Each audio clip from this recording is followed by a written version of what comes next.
My parents pulled out my stitches in critical condition to see if my surgery was real or attention. In that moment, they accused me of faking everything just for sympathy, ignoring the blood and the pain.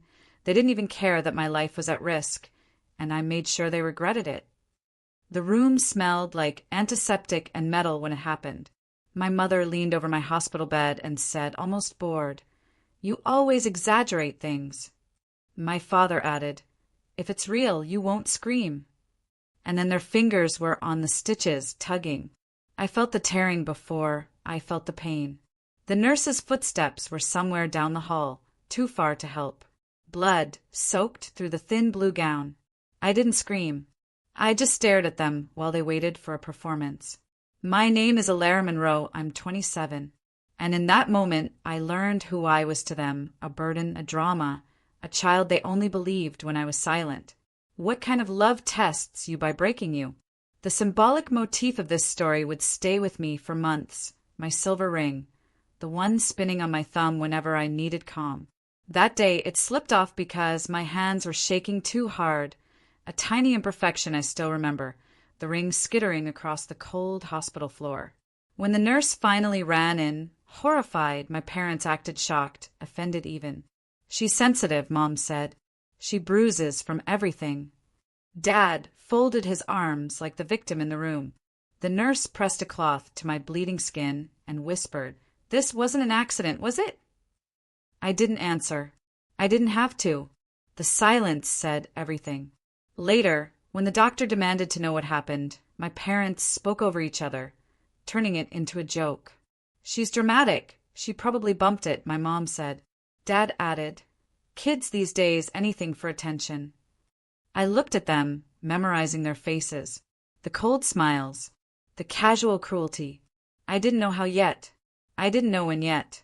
But I knew one thing with absolute clarity. They would regret ever touching me. The doctor's face hardened as he examined the torn stitches, but my parents kept laughing like they were at some twisted family reunion. Mom even nudged Dad and whispered, "She's milking it now." I heard every word. The nurse shot them a look so sharp it could have cut glass, but my parents stayed smug, untouched. When they stepped outside to take a call, the doctor lowered his voice. "Alara, this kind of injury doesn't just happen. Someone tampered with it." His eyes searched mine, waiting for truth I couldn't say out loud. Not yet. I just reached for my silver ring on the bedside table, the same ring that fell earlier. My hand still trembled as I slid it on my thumb. The cold metal grounded me. When my parents returned, Dad held a styrofoam cup of coffee like he owned the place. "So, drama queen," he said, settling into the chair, "ready to tell the truth?" Mom added, "Just admit you wanted attention. There's no shame in being needy." A dialogue decoy slipped out of my mouth before I could stop it. "You really think I'd choose a hospital bed over your approval?" Mom scoffed. "You've always needed an audience." The nurse entered again, checking my vitals. My parents pretended to care, asking fake sweet questions, but the nurse wasn't buying it. I caught her glancing at the torn skin and then at them, suspicion brewing. That's when Dad looked at my chart on the wall and smirked. "Insurance must be covering the circus," he said. "Good. We already spend too much on you." Every word sunk deeper, colder. I didn't argue. I didn't defend myself. I just watched, observed, let their confidence grow.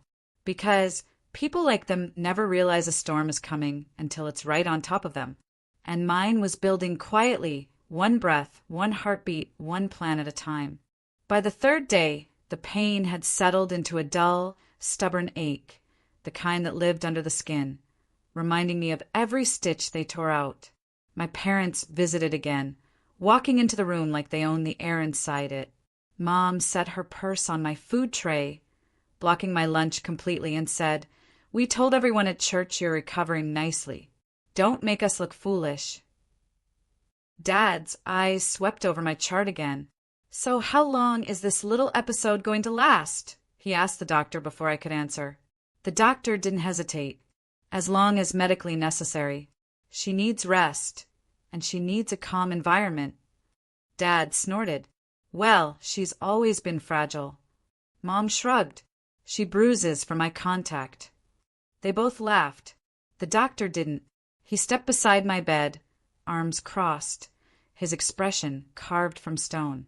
Mr. and Mrs. Monroe, may I have a word outside? His tone wasn't a suggestion. It was a command. They followed him into the hallway, annoyed, whispering complaints. The door closed behind them. Inside, the silence felt heavier. My silver ring spun on my thumb as I exhaled slowly. The AI bait breaker moment came when I noticed a faint stain on the blanket. A tiny smear of coffee Dad must have spilled earlier. A stupid human imperfection. But somehow it made everything feel painfully real. A minute later, voices rose in the hall. Not yelling, but sharp, clipped words. The doctor was firm. My mom sounded offended. My dad defensive. The nurse slipped in quietly and said, Alara, he's reporting it. I blinked. Reporting what? What they did to you. I froze, because the plan forming in my head, delicate, precise, a quiet kind of justice, depended on them thinking they were untouchable. And suddenly they weren't. But that wasn't enough. Not for what they did. Justice needed to be deeper, colder, personal. I knew exactly where to start. My parents re-entered the room a few minutes later, their faces stiff and offended, like someone had dared question their sainthood. Mom clutched her purse tighter. Dad's jaw ticked. They had clearly been told the doctor's intention, and they didn't like it. What lies did you tell him? Mom hissed the moment the door clicked shut. I didn't answer. Dad stepped closer, lowering his voice. You think you can turn people against us? After everything we've done for you. Everything they've done to me, he meant. The nurse walked in then, perfectly timed. She positioned herself between them and my bed. Hospital policy, she said calmly. We'll need space for her meds. My father glared at her. We're her parents. And I am her medical provider, the nurse replied without blinking. Sit, or you may step outside. They sat, but their anger simmered like boiling water under a lid. When the nurse left, Dad leaned back in his chair and said, You'll fix this.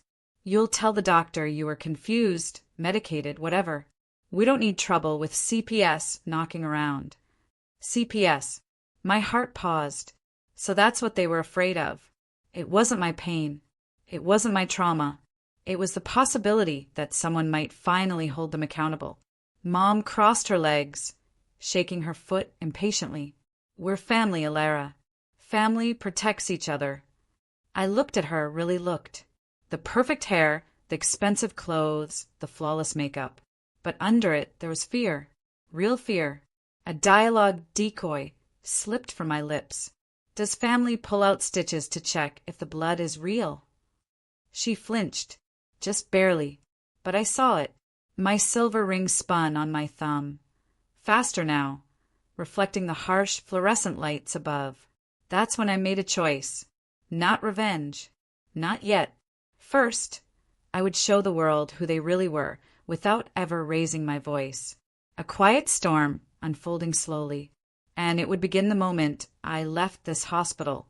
I was discharged 2 days later, bandaged carefully, instructions printed on a clipboard I held like a shield.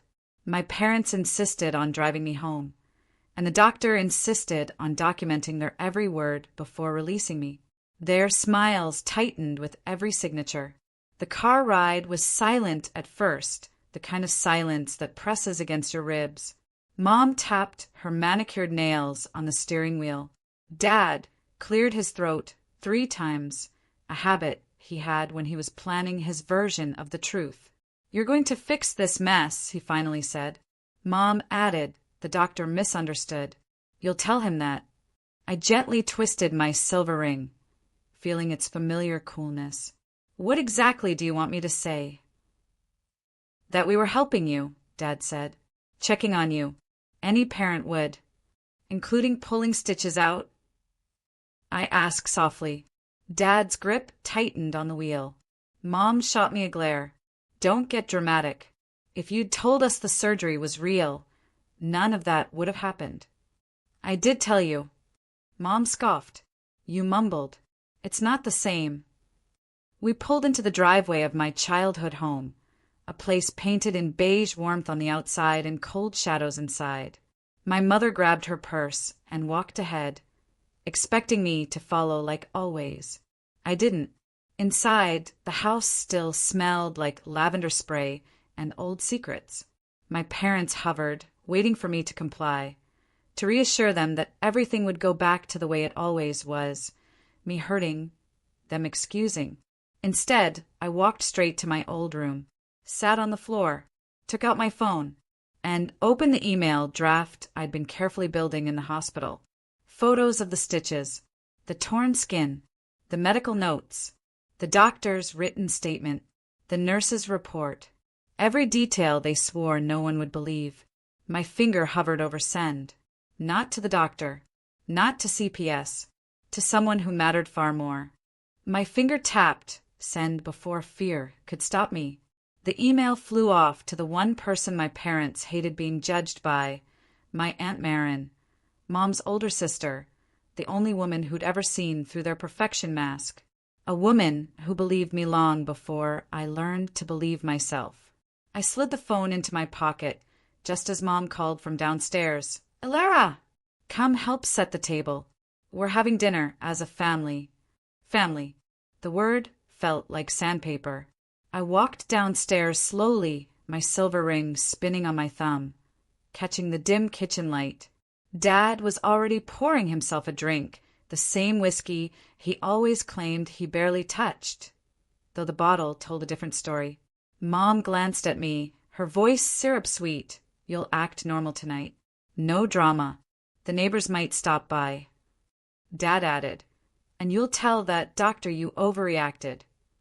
I stood there, staring at the chipped tile near the fridge, a tiny imperfect detail from when I was 12, and dropped a plate. They blamed me for that too. Said I was careless. Said I ruined things. Funny how that crack remained after all these years. Some damage doesn't fade. It waits. Before I could answer, my phone buzzed. Aunt Marin. I'm coming over, the message read. Don't eat with them. Stay in the open. I'm 10 minutes away. Another message followed. I believe you. All of it. My breath hitched, the kind of small, quiet sound you make when someone finally sees you. Mom noticed my expression. What now? She snapped. Nothing, I said, sitting at the table. And then the doorbell rang. Mom froze. Dad frowned. I didn't move, because this was the moment the storm stopped brewing and finally touched down. And they had no idea who was waiting on the other side of that door. The doorbell echoed through the house, sharp enough to slice through the fake warmth my parents had been trying to stage. Mom forced a smile, smoothing her blouse. Dad muttered, "Who the hell?" and walked toward the door with the slow, annoyed steps of a man who hated surprises. I stayed seated, my silver ring spinning on my thumb, its familiar weight grounding me. The door opened, and Aunt Marin stepped in like she owned the oxygen in the room. Tall, composed, wearing a navy coat that still held the cold from outside. She scanned the house, then her eyes landed on me. Softened, just slightly. Mom's face went pale. Marin? We weren't expecting. I know, she replied, stepping fully inside. Elara, sweetheart, I got your email. Dad stiffened. Email. Mom shot me a glare sharp enough to cut bone. Aunt Marin closed the door behind her with a slow, controlled push, the kind that said she wasn't leaving without answers. Let's talk, she said, dropping her purse onto the counter. All of us. Mom laughed nervously. Oh, please, she's exaggerating. No, Marin cut in. She isn't. I read the doctor's statement, the nurse's report. I saw the photos. Dad's voice snapped like a whip. And you think you can come into my home and... Yes, she said calmly, because what you did is illegal and dangerous, and I'm not letting it slide. Mom sputtered. We are her parents. Marin's eyes burned. Parents don't test pain by inflicting more. Parents don't tear stitches out of their child's skin. Dad took a step forward, but she didn't flinch. "Sit down," she ordered. "Both of you." A wild moment of silence filled the room, the kind where truth finally outweighs fear. Mom's voice trembled. This could ruin us. And I felt it, the shift, the unraveling. In that second, they realized I wasn't their puppet anymore.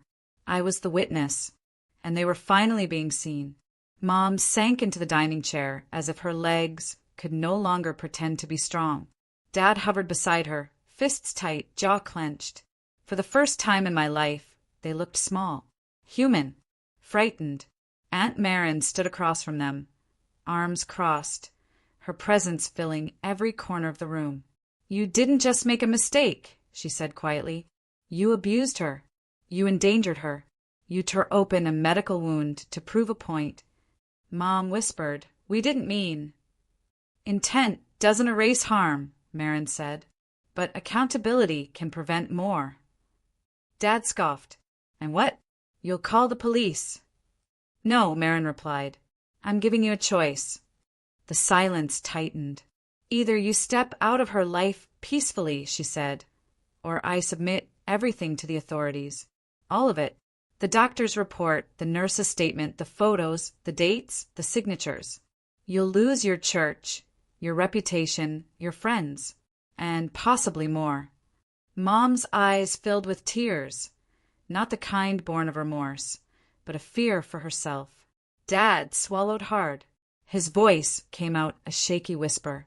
"What do you want?" Finally, the question they never asked, what I wanted. I breathed in slowly.